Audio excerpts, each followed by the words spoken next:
저는 우리 교회 예배를 너무 좋아합니다. 생명력이 있어요. 감동이 있습니다. 예, 아주 제 영혼의 세포가 막 춤을 추는 것 같아요. 제가 은혜 받는데 불만이 있습니까? 아까도 내가 말씀을 안 전했으면 좋겠더라. 그냥 이 상태로 이 감동 그대로 끝났으면 좋겠다. 혹이라도 제가 말씀 전하는데 그 감동을 꺼뜨리지는 않을까. 성령님 저를 붙들어 달라고 그렇게 기도를 했습니다. 저는 오늘날 교회를 바라보면, 성도들을 바라보면 교회가 사이즈도 커지고 참 생활 환경도 좋아졌는데, 정말 이 같은 복음을 우리가 받았는데 진짜 교회에 복음의 능력이 있는가?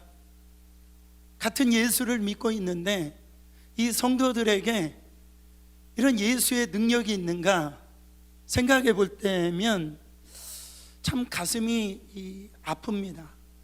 그 복음의 능력이 사라지고 있는 이 시대를 바라보면서 제 마음에 이 목사로서 굉장한 책임감을 갖게 되어져요.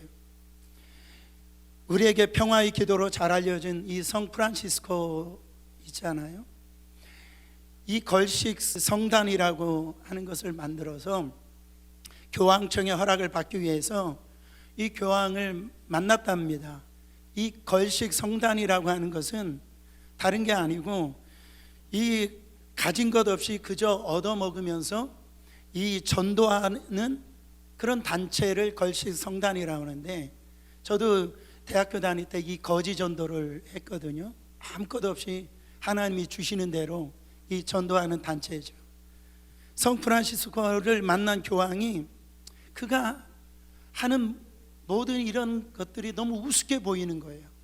그래서 이 교황이 이 프란시스코를 데리고 와가지고 교황청에 있는 수많은 금과 은을 갖다가 다 보여주면서 이 프란시스코에게 하는 말이, 초대 이 교황 이 베드로는 은과 금은 내게 없거니와, 그렇지만은 당신 보세요, 은과 금이 얼마나 많으냐, 그렇게 얘기를 하더라는 거예요.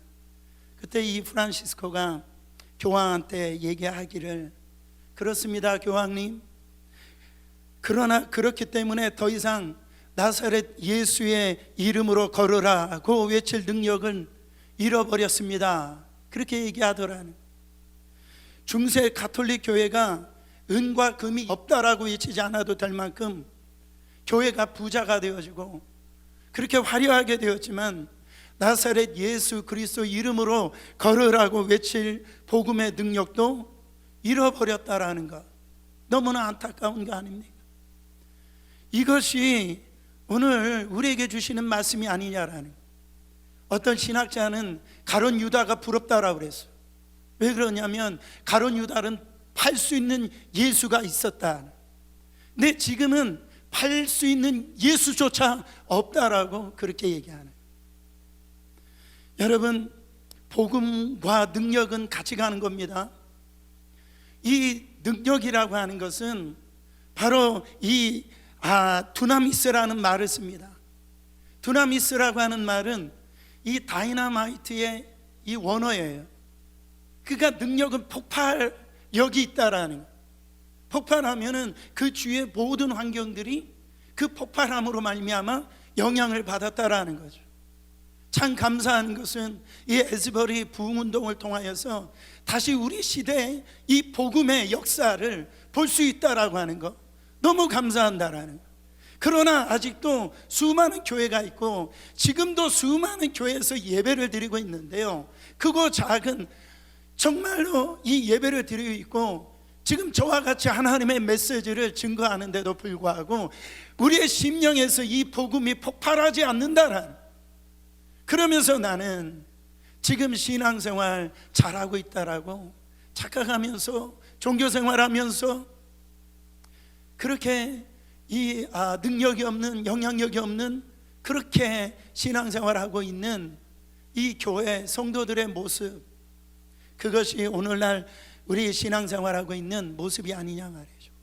올 한 해 우리는 이 모든 것이 회복이 되어지고 부흥이 되어야 될 줄 믿습니다. 가장 먼저 우리는 복음의 회복이 필요하다는, 첫 번째, 복음을 자랑해야 됩니다. 복음을 부끄럽게 생각하면 안 되는 거예요. 어느 목사님이 한 신의회 회장의 초청을 받아가지고 그 회사에 가서 설교를 했대요. 설교를 끝나고 난 다음에 목사님이 자기 교회 이 장로님이 이 회사의 부장으로 다니고 있는데, 우리 그 부장님도 교회를 지금 다니고 있는데 거기서 물어봤다라는 거예요. 자기 교회 장로님이 여기에서 잘 생활하고 있느냐고. 그랬더니 신의제 회장님이 그 부장님도 교회 다니세요? 그랬다라는. 여러분, 교회에서 장로님이지만 회사에서는 자신이 교회 다닌 것 자체를 알리지도 않고 내가 예수 믿는 사람이라고 하는 것을 감추고 있었다라는 거예요. 우리가 이 목회를 하다 보면은요, 그런 분들 종종 만납니다. 교회에 갈 때 이 성경책 가져오는 것을 창피하게 생각해가지고 그냥 교회 들어올 때 가지고 오는 성도들이 있단 말이죠. 저도요, 처음에 중학교 때 예수 믿었는데 성령 받기 전에 학교에서 아마 기도하고 밥 먹는 게 너무 창피한 거예요. 너무 부끄러운 거예요. 그래서 기도는 해야 되겠고, 그래가지고 가방에서 도시락 꺼낼 때 주님 감사합니다, 잘 먹겠습니다, 도시락 꺼내고 그렇게 해서 밥을 먹은 적도 있었는데, 여러분, 예수 믿고 사는 것이 그렇게 부끄러운가 하냐 말이죠. 그게 수치스러운 일이냐라는, 그렇게 떳떳하게 밝힐 수 없는 일이냐라는 거죠. 사람이 부끄러워하는 이유가 뭡니까? 자기가 가지고 있는 것이 가치 없다라고 생각할 때 부끄럽게 여기는 거예요. 우리 여성분들에게 제가 질문을 하겠습니다. 여러분, 동창회 나가실 때에 입고 갈 옷이 많아요, 적어요? 입고 나갈 옷이 없대요. 근데 막상 그 옷장에 걸려 있는 거 보면 옷이 많아요, 적어요? 너무 많아요. 근데 입고 갈 옷이 없다는 거예요. 만약에 자기가 그 옷을 입고 갔을 때 이 동창회에 있어서 나가보면은 그 옷 가지고는 자기가 부끄러울 거라고 하는 생각이 있기 때문에 그래요. 이 옷이 가치가 없다고 생각하기 때문에 그렇습니다. 여러분, 어렸을 때 저도 그랬어요. 운동회를 여는데 우리 아버지 오는 게 창피했어요. 늘 이렇게 술로 쪄들어 있었기 때문에. 그래서 오시는 거를 원치를 않았어요. 어떤 부부가 그런 간증을 하더라고요. 자기 결혼식 때 부모가 오는 게 그렇게 창피하더라고요. 다른 사람에게 보이고 싶을 만한 부모가 아니었다라는, 그러면서 예수 믿고 회개하던 그런 간증도 들어본 적이 있는데, 여러분, 어떤 목사님이요, 그런 이렇게 이야기를 하는 거를 제가 들었는데, 어떤 성도님을 만나서 자꾸 입을 갖다가, 제가 이렇게 표현하기가 그런데 입을 갖다가 이렇게 벌리면서 얘기를 하더래요. 자꾸 어금니 쪽을 벌리면서 얘기하더라는 거예요. 그 가만히 봤더니 이 어금니에 금리빨을 한 거예요. 그러니까 목사님 그거를 알아주지 않으니까 자꾸 어금니 쪽을 들어가죠. 여러분, 손에 이 다이아몬드 하나 끼어 있으면은 자꾸 이렇게 들면서 얘기한다라는. 왜? 자랑하고 싶은 거예요. 가치가 있고 싶은 거예요. 예수 믿는 것이, 여러분, 이 당시에는 그렇게 자랑스러운 일이 아니었습니다. 이 당시의 상황을 고린도전서 1장 23절에 보면은, 우리는 십자가에 못 박힌 그리스도를 전하니 유대인들에게는 꺼리끼는 것이요 이방인에게는 미련한 것이로다 그랬어요. 이 예루살렘은, 이스라엘은 지금 로마의 지금 통치를 받고 있는 피지배를 받는 이 이스라엘이었어요. 그 당시에는 로마가 강대국이었습니다. 그래서 모든 길은 로마로 통한다라고 그랬어요. 정치, 문화, 경제, 모든 것이 이 로마 안에서 꽃을 피웠습니다. 그 로마의 철학, 생각을 해보세요. 아리스토텔레스, 소크라테스, 이런 플라톤, 이런 사람들과 지금 이 예수라고 하는 사람은 그 지배를 당하고 있는 유대의 그 촌에서 나온 어떤, 그러니까 이런 별 볼 일 없는 교주였어요. 사이비 교주였어요, 그 당시에는. 근데 그 교주가 그 바로 이 십자가에서 지금 죽어가고 있으니까 얼마나 수치스러운 일입니까? 얼마나 조롱하는 일이에요. 여러분, 히브리인들은 율법을, 그리스인들은 그들의 지혜와 문화를 자랑을 했다라는. 근데 이 바울이 전한 이 복음이 그렇게 초라할 수밖에 없다라는 거죠. 여러분, 바울은요 예수를 믿고 난 다음에 그는 똑똑한 사람이었어요. 그 율법에 능통한 사람이었어요. 그 당시에 가장 석학이랑 가말리아의 수제자였어요. 근데 그는 예수를 만나고 더 이상 이 세상의 것들을 어떻게 합니까? 다 배설물로 여기고 내가 만난 예수가 그 사도 바울에게는 자랑이 되어졌다라는 거죠. 갈라디아서 6장 14절에 사도 바울이 이렇게 고백합니다. 그러나 내게는 우리 주 예수 그리스도의 십자가 외에 결코 자랑할 것이 없어. 저는 교회에서 가장 참 이 수치스러운 사람, 교회에서 돈 자랑하는 사람. 내가 어느 학교 나왔다라고 그렇게 얘기하는 거예요. 여러분, 우리의 입에서 예수가 나와야죠. 나는 예수님 때문에 바로 이렇게 하나님을 이렇게 믿는 하나님의 사람이 되었다라고 예수를 자랑해야죠. 여러분, 대체로 남자들은요 이 군대 얘기를 참 많이 합니다. 저는 군대를 안 갔다 왔기 때문에 제가 이게 뇌종양 수술을 받아가지고 군대를 못 갔잖아요. 그래서 군대 얘기만 하면 눈치만 봐요. 지난번에 우리 바나바 모임할 때도 군대 얘기를 할 때 그 눈빛이 아주 심사롭지가 않았어요. 어떻게 남자가 돼가지고 군대를 안 갔다 왔으냐고. 안 갔다 왔어요. 어떻게 할 거예요? 그래서 근데 제가 이 목사님이 군대 얘기만 하면 떠오르는 목사님이 나이가 많으셨는데 이분이 장교 출신인 거예요. 그래가지고 베트남 전쟁까지 갔다 오신 분인데 아무튼 결국은 그거예요. 자기가 아니었으면 베트남 전쟁에서 이길 수가 없었을 것이라고 막. 근데 보니까 혈압이 올라가가지고 그냥 돌아가실 것 같아요, 제가 볼 때는.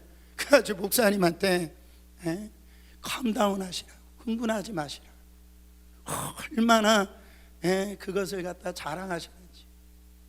여러분, 백화점에서 그 메이커 옷을 70% 세일 해가지고 샀을 때 이 전화 가지고 내가 이 옷 70% 디스카운트 돼가지고 샀다라고 자랑하고 그렇게 전화하시잖아요. 그렇잖아요. 여러분, 복음이 예수가 그렇게 여러분의 마음을, 심장을 뛰게 합니까? 내가 구원받았다라는 거, 그것이 그렇게 자랑이 할 수 있는 그 자랑이 되냐 말이죠. 사도 바울은 나는 다른 것 자랑하지 않는다. 내가 이렇게 예수를 통하여서 구원받은 것, 그분의 은혜로 구원받은 것, 나는 이 복음만을 자랑하겠다라고 얘기합니다. 여러분, 예수님이 이런 엄청난 참 읽기도 어려운 말씀을 하셨어요. 마가복음 8장 38절에 보면 누구든지 이 음란하고 죄 많은 세대에서 나와 내 말을 부끄러워하면 인자도 아버지의 영광으로 거룩한 천사들과 함께 올 때 그 사람을 부끄러워하리라. 여러분, 주님을 부끄럽게 하지 마세요. 주님을 자랑하세요. 내가 만난 예수 그리스도를 자랑하세요. 그 예수는 충분합니다. 두 번째로, 복음의 능력은 구원과 변화를 일으킵니다. 16절 하반절을 같이 읽겠습니다. 이 복음은 모든 믿는 자에게 구원을 주시는 하나님의 능력이 됨이라. 먼저는 유대인에게요, 그리고 헬라인에게로다. 복음은 능력인데 어떤 능력이냐? 모든 믿는 자에게 구원을 주시는 능력이다. 헬라인이든지 히브리 사람이든지 이 복음을 비침을 받으면은 뭐를 얻느냐? 구원을 얻는다라는 거죠. 여러분, 복음은 뭡니까? 예수 그리스도가 복음이에요. 예수님이 하신 모든 것이 복음입니다. 예수가 이 땅에 우리의 죄를 대속하기 위해서 오셨고, 그것을 이루기 위해서 십자가에서 우리의 죄값을 대속하시기 위해서 죽으셨고, 이 죽으신 예수가 사흘 만에 부활하셔서 부활의 첫 열매가 되어주셨다. 그 행하신 모든 일들을 그 믿는 것이 바로 복음이에요. 여러분, 돈으로도 안 되고 윤리로도 안 됩니다. 권세로도 안 되지만 이 복음이 들어가면 구원의 역사가 일어난다라는, 성령 충만한 베드로가 예루살렘 거리에서 외칩니다. 당신들이 십자가에 못 박힌 이 예수를 바로 하나님이 다시 살리셨다라고. 나사렛 예수가 당신들이 기다렸던 메시아라고. 그러면서 주 앞에 나오라고. 그때 이 말씀을 들었던 거기에 있었던 먼 곳에부터 온 사람들이 어찌할꼬 주 예수 그리스도를 믿어라. 그리하면 너와 내 집이 구원을 받는 역사가 바로 그 안에서 일어났다라는 거죠. 그때 이 설교를 듣고 구원받은 영혼들이 3,000명이 주께 돌아왔다라는, 그 당시에 예루살렘 인구를 비교해 보면 어마어마한 숫자입니다. 그것만이 아니에요. 베드로와 요한이 성전 미문에 이제 앉은 그 안진뱅이를 고치는 사건을 보세요. 아까도 말씀드렸지만 그때 베드로와 요한이 그 나면서부터 안진뱅이를 고칠 때 나는 은과 금이 없다. 그러나 내게 있는 것으로 내게 주노니 곧 나사렛 예수 이름으로 일어나 걸으라 했더니, 그 안진뱅이가요, 한 번도 일어나 본 적이 없는 그 안진뱅이가 다리에 힘을 얻고 일어나 가지고 걷기도 하고 뛰기도 하며 정말 하나님의 이름을 찬미하였더라. 그래서 그 모습을 보고요, 그 광경을 보고 바로 사람들이 이 베드로와 요한을 신이다 섬기려고 할 때 베드로가 뭐라고 합니까? 당신들이 우리를 주목하지 마소서. 이 일을 이루신 분은 예수 그리스도시오라. 그 놀라운 능력 앞에서 그날 믿었던 숫자가 5,000명이 주께 돌아왔다라고 그랬어요. 여러분, 복음이 들어가는 곳마다 변화가 일어납니다. 바로 복음은 죽음의 속박에서 죽음을 이기고 죽음을 초월한 인생을 살게 하는 거예요.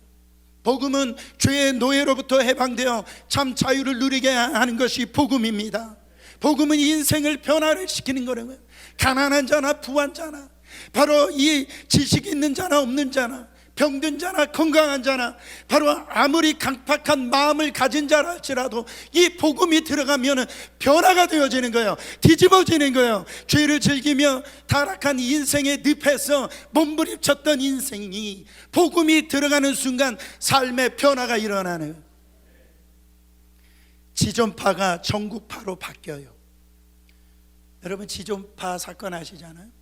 인육을 먹는 것을 자랑으로 여겼던 지존파, 그리고 세상을 저주하면서 이 강남에서 압구정동 그 야타족 있잖아요. 그거를 보면은 그 사람들을 더 죽이지 못한 것이 한이 된다라고. 그렇게 했던 자들이 복음을 만나고 변화가 되어지는 거예요. 1471번 김현양은 변화되어서 교도소에서 30명 이상을 전도하고 하나님의 부르심을 받았어요. 자신에게 넣어준 그 영치금을 전도한 사람들에게 성경을 사서 나눠주달라고 그렇게 부탁을 했습니다. 형이 집행되어지는 날 할렐루야 외치면서 하나님의 부르심을 받았어요. 그것은 서울 구치소에 생긴 이래로 가장 은혜스럽고 감동스러운 사형 집행이었다라고 집행자들이 이야기를 합니다. 그가 형장에 벗어놓은 흰 운동화에는 성경 2구절이 적혀 있었다라고 해요. 오늘 내가 나와 함께 낙원이 있으리라. 또한 내일 일을 너희가 알지 못하는도다. 너희 생명이 무엇이뇨? 너희는 잠깐 보이다가 없어지는 안개니라. 또한 3888번 기완군은 유서를 이렇게 남겼어요. 어머니 죄송합니다. 먼저 가는 불효자를 용서하십시오. 피해자와 그분들의 가족과 모든 분들에게 사죄를 드립니다. 보살펴 주신 분들에게 감사드리며 지분 교회 설립하는데 이 시신은 의과대학의 실험용으로 기증하겠습니다. 무엇이 이들을 변화시켰을까요? 여러분, 돈으로 이들을 변화시킬 수 있습니까? 세상의 어떤 것들로, 권력으로 이들을 변화시킬 수 있습니까? 예수예요. 복음입니다. 복음이 들어가면 변화가 되어지는 거예요. 사랑하는 성도 여러분, 우울증에서 죽음을 그리워하던, 정말로 사람들이 새 소망을 얻습니다. 살 소망을 얻습니다. 돈으로 안 되지만, 권력으로 안 되지만 이 복음으로는 가능하다라는 거죠. 여러분, 이 복음이 언제 우리에게 능력이 됩니까? 그것이 1인칭이 되어질 때예요. 우리는 다른 사람들의 변화는 그럴 수 있다라고 생각해요. 그러나 나는 안 된다라고 하는 생각을 갖습니다. 여러분, 복음이 1인칭이 돼야 돼요. 이 수많은 간증자들이 이 복음은 나에게도 포함이 되어지는 겁니다. 예수 그리스도는 어제나 오늘이나 영원토록 변함이 없으신 분이에요. 마귀에게 속으면 안 됩니다. 다른 사람은 돼도 너는 안 돼. 내 남편은 안 돼. 내 아내는 안 돼. 내 자식은 안 돼. 아니에요. 이성미 권사님처럼 이 복음을 만나면 어떻게 됩니까? 자기 죄가 회복이 되어지고 고백이 되어지고, 자기 아들이지만, 자기 앞에 낳은 아들이지만 그 앞에 무릎을 꿇으니까 변화가 일어나는 거예요. 가정이 살아나는 겁니다. 여러분, 내가 만난 예수가 있어야 돼요. 교회 다니는 거 중요합니다. 그러나 이 교회 안에서 우리는 지식적인 하나님을 만나는 게 아니에요. 바로 오늘 인격적인 하나님을 만나야 될 줄 믿습니다. 그때 세 번째 복음의 능력은 믿음의 삶을 살게 되어지는 거예요. 여기서 중요한 단어는 믿음입니다. 믿음의 삶을 살게 되어지는데, 이 믿음이라고 하는 것은 두 가지 측면이 있어요. 첫째로는 이 믿음이란 하나님의 관계성을 의미합니다. 믿음으로 번역되었지만 원어적으로 보면은 신실함, 바로 이 피스티스라고 하는 단어를 써요. 신실함. 하나님은 우리에게 신실하세요. 여러분, 제가 오늘 설교를 하는데 저는 신실하게 여러분에게 설교를 합니다. 설교를 받는 여러분도 신실하게 받으셔야 돼요. 하나님은 변함이 없었어요. 그 약속하신 것을 시건하지 않았어요. 근데 이 신실함이라고 하는 것은 지식이 아닙니다. 관계라는 거, 관계. 여러분 보세요. 이 신실함, 이 관계성을 잘 나타내주는 성경이 요한계시록 3장 20절입니다. 볼지어다 내가 문 밖에 서서 두드리노니 누구든지 내 음성을 듣고 문을 열면 내가 그에게로 들어가 그와 더불어 먹고 그는 나와 더불어 먹으리라. 이게 신앙생활이에요. 이게 믿음입니다. 오늘 지금 말씀을 들어도 이 문을 열지 아니하면 하나님과 상관이 없는 거예요. 관계가 없는 겁니다. 그 요한복음 10장 14절에 나는 선한 목자라, 나는 내 양을 알고 양도 나를 안다라 그랬어. 우리는 우상을 섬기는 게 아니에요. 전혀 힘이 없는 우상과 지금 예배를 드리고 있는 게 아니에요. 지금 관계 안에서 예배를 드리고 있는 거예요. 보세요. 누가복음 4장 34절에 가보시면은 아주 재밌는 장면이 나오는데, 누가복음 4장 34절 우리 한번 읽어보세요. 아, 나사렛 예수여, 우리가 당신과 무슨 상관이 있나이까? 우리를 멸하러 왔나이까? 나는 당신이 누구인지를 아노니 하나님의 거룩한 자니이다. 지금 이 고백을 하고 있는 실체가 누구입니까? 귀신들이 이야기를 하고 있는. 여러분들이요, 회개해야 됩니다. 귀신들이요, 하나님을 너무 잘 알아요. 너무 잘 알아요. 근데 여러분, 많이 이 귀신들이 지금 이 예수가 어떤 분인지를 안다라고 그래서 이 귀신들이 구원을 받습니까? 안 받습니까? 귀신들은 구원을 못 받아요. 왜냐하면 당신이 나와 무슨 상관이 있나이까? 이 상관이라고 하는 말은 당신과 나와 무슨 관계가 있나이까? 하나님과 나와 관계가 없는 것이 그게 귀신 들린 거예요. 제가 볼 땐 그렇습니다. 현상적으로 귀신 들리면 막 거품을 불고 막 이렇게 뒹굴고 그러는 것도 하나 현상일지 모르지만은 하나님과 전혀 상관없이 관계없이 행하고 있는 모든 것들이 다 이 귀신의 역사라는 거예요. 여러분, 하나님은 말씀하시는데 하나님, 그건 하나님 말이고 나는 그 말하고 동의하지 않습니다. 나를 내버려 두세요. 내 뜻대로 살겠습니다. 여러분, 그게 성령의 역사입니까? 아니, 그 귀신의 역사예요. 하나님과 상관없는 것, 여러분, 그것은 믿음이 아니다라는 거죠. 바로 나는 돈이 많은데, 나는 지식이 많은데 지금 당신과 나하고 나는 상관이 없습니다. 여러분, 그런 믿음 가지고는 구원을 못 받는다라는. 그러나 오직 의인은 믿음으로 말미암아 살리라. 할렐루야. 이 믿음은 나는 자격이 없지만, 나는 공로가 없지만 바로 예수 그리스도께서 자격 없는 나, 의의가 없는 나를 의의가 되어주셔서 나는 죄인이지만 그 의의로 나를 덮어주셨다란, 하나님과 관계를 맺은 거예요. 의로우신 하나님과 관계를 맺으니까 내가 믿음으로 살게 되어지는 겁니다. 여러분들, 정말 지금 믿음으로 의로운 사람이 되었으니까 지금 의로운 삶을 살고 있습니까? 내가 지금 이 복음으로 살고 있냐라는 거죠. 이번 주에 저희 사모가 하나의 소식을 저한테 알려줬어요. 저는 꿈에도 몰랐어요. 그 소식이 뭐냐면은 고 전두환 대통령의 그 손자가 그 이름이 전우원이라고 하는 27살 난 형제인데, 여러분, 1996년에 어떤 사건이 있었는데 1만 원권 가득 담긴 과일 상자 25개를 발견했는데 현금으로 약 61억 원을 그렇게 발견해. 이 돈이 뭐냐면은 1980년도부터 88년도까지 이런 우리나라 11대 12대 대통령이었던 그 고 전두환 대통령의 비자금 중에 극히 일부분, 그거를 이제 발견하게 된 거죠. 그러니까 그 당시에 이 전두환 대통령이 기업으로부터 받은 비자금이 9,500억이래요. 놀라지도 않죠. 이 감이 안 오네. 그 당시에 9,500억. 제가 어떤 정치적인 어떤 이거를 얘기하는 게 아니에요. 그러니까 이건 뭐 기업으로 청탁을 받고 뭐 특혜를 주면서 받은 거겠죠.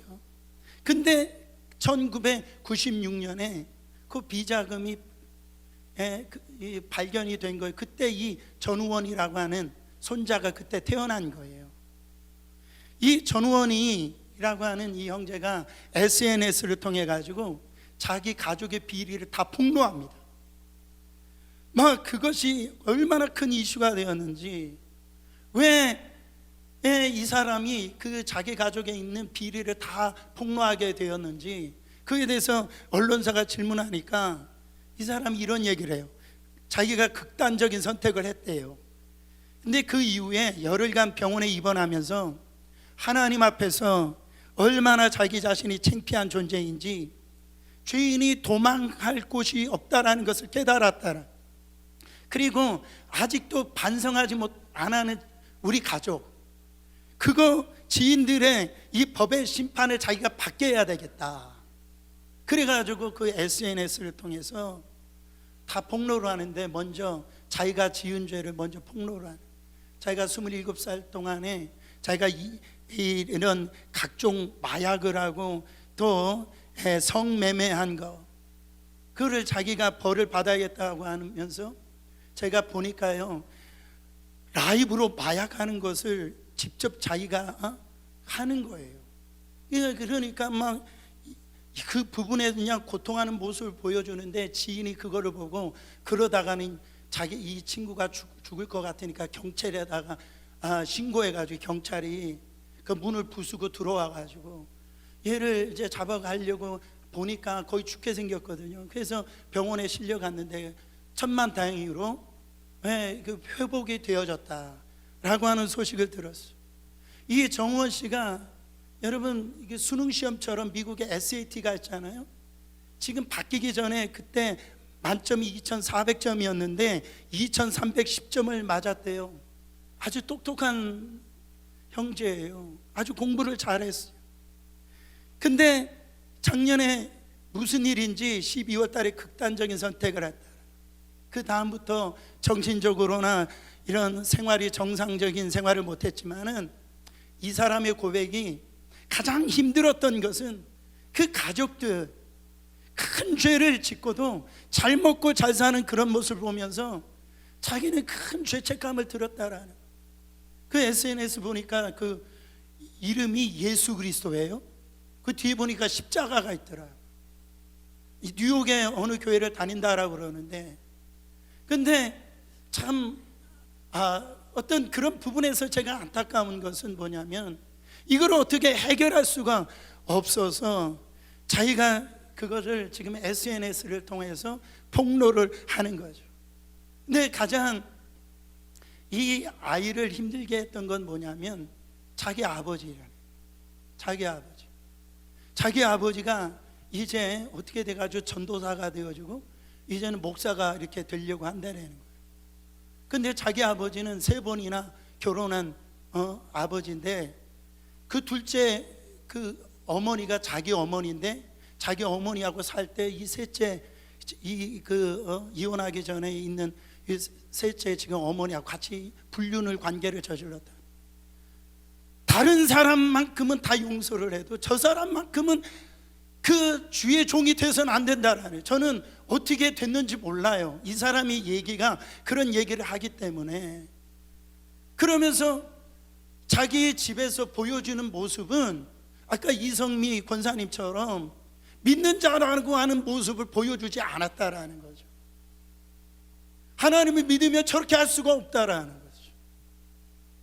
사랑하는 성도 여러분, 그러면서 돈은 있지만 권력은 있지만 골프를 치는데도요, 연희동 자기 집 밑에 지하에서 그렇게 골프 치는 그런 떳떳하지 못하는 거죠. 두려운 겁니다. 사랑하는 성도 여러분, 우리는 인생을 이렇게 살아서는 안 됩니다. 우리가 이런 부분들에 있어서 이어령 교수님이 남긴 명언이 있어요. 그 명언이 뭐냐면 젊은이는 늙고 늙은이는 죽는다. 그 이어령 교수님이 이 명언을 남겼어요. 이 말은 뭡니까? 아무리 젊음이 있다 해도 조금 있으면 늙고, 우리가 조금 있으면 주님 앞에 선다라는 거죠. 바르다라는 겁니다. 우리의 삶이 어떻게 될지 모른다라는 거예요. 여러분, 우리는요 사람들의 삶의 방식으로 살아서는 안 돼요. 믿는 사람, 세상 사람들은 돈이면 다다, 권력이면 다다, 그럴 때 아니다라는 거죠. 우리는 세상과 다른 삶을 우리는 살아갈 수 있는 충분한 그 은혜를 우리가 받았다라는 거예요. 여러분, 믿지 않는 사람들이 믿는 사람들에게 뭐라고 얘기합니까? 믿는 사람 물에 빠져 죽을 때 입만 동동 뜰 것이다, 그렇게. 여러분, 딸 하나가 있지만은 여러분, 딸 하나 키우다가 싱크대 밑에서 죽는다는 얘기가 있어요. 그게 뭡니까? 딸 하나 있으니까 살림살이 다 챙겨주다가 싱크대에서 지쳐서 죽는데 어느 날, 여러분, 그 출가한 자식들 거기 신경 쓸 거 없어요. 여러분, 우리의 삶을 하나님으로부터 받은 나의 인생을 우리는 믿음으로 살아가야 됩니다. 하나님이 주신 삶을 살아가야 돼요. 오직 의인은 믿음으로만 사는 거예요. 세상이 다 불의를 해도, 세상이 다 그런 곳에 정신이 없이 살아간다 할지라도 우리는요, 아니, 우리는 복음으로 산다라는 거예요. 우리는 예수로 산다라는 거예요. 세상 사람들은 우리를 이해하지 못합니다. 우리 교회 오늘 일부도 참 많이 오셨던데 여기 주차장도 없고요, 정말로 어려운 환경 속에 우리 교회가 여기 있는지도 몰라요. 뉴저지에서 우리 교회 오십니다. 할렐루야. 요즘 톨비 올랐다고 저한테 막 뭐라고 하시더라고요. 다 뭐 그 이사를 가시도 저 멀리까지 가시는데 1시간, 1시간 반 이렇게 운전하고 이곳에 오는데 정말 저는 너무너무 감사한 거예요. 여러분, 세상 사람들이 이해를 못합니다. 왜 이렇게 이해 못하는 일들을 우리가 이렇게 그 신앙생활 합니까? 없는 가운데서 헌금하고 그리고 선교하고 왜 이렇게 합니까? 우리는 복음을 만났기 때문에 그래요. 정말 우리는 예수 그리스도 안에서 받은 그 은혜의 증인들이기 때문에 그렇다라네요. 여러분, 우리는 세상과 똑같이 살면 안 됩니다. 복음은 구원을 받게 하는 능력입니다. 삶을 변화시키는 능력이에요. 그러므로 결론적으로 우리는 어떻게 살아야 됩니까? 이 복음의 그 열매를 맺는 그런 삶을 살아야 됩니다.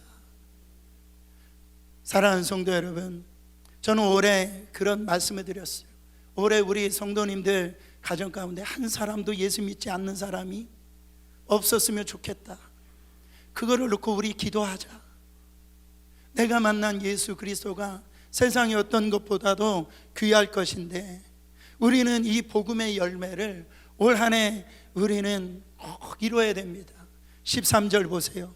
형제들아, 내가 여러 번 너희에게 가고자 한 것을 너희가 모르기를 원하지 아니하노니 이는 너희 중에서도 다른 이방인 중에서와 같이 열매를 맺게 하려 함이로되 지금까지 길이 막혔도다. 사도 바울은 이 복음 전하고 싶은 그 열망, 그 열정, 어떻게든지 모든 사람으로 하여금 이 구원받게 하려고 하는 이 복음의 역사를, 이 감격을 나눠주길 원했다라는 거예요. 그래서 사도 바울이 정말 복음의 목숨을 걸었어. 사도행전 20장 24절에 뭐라고 얘기합니까?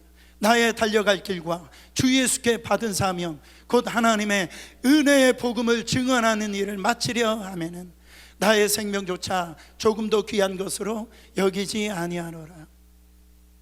여러분, 지금 이 시대를 11시 59분 12시를 앞두고 있는 11시 59분이라고 얘기를 하더라고요. 그 11시 59분에 그 막차의 열차가 지금 출발했다라는 거예요. 어디를 향해서? 종착점 12시를 향해서.